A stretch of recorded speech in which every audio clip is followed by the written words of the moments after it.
Я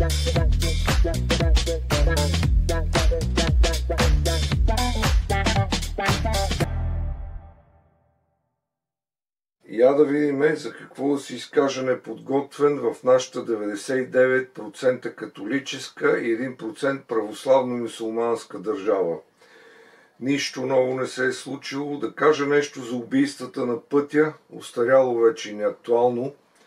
Гледам снимките на децата убити на пътя и се мъча да намеря белези на някакви бъдещи убийци или големи престъпници и не намирам. Нали, една от версиите за отнетите млади животи е, че те се отнемат заради греховете на техните предци или пък защото в бъдеще ще направят големи поразии на човечеството. Аз съм вярващ човек и не искам да съм вярвал в някакъв лош бог, който взима децата просто е така за кеф. Винаги като умре дете, аз самия се чувствам престъпник, че не съм го предотвратил това нещо, правейки нещо. Вие какво мислите по въпроса? Напишете един коментар и чао!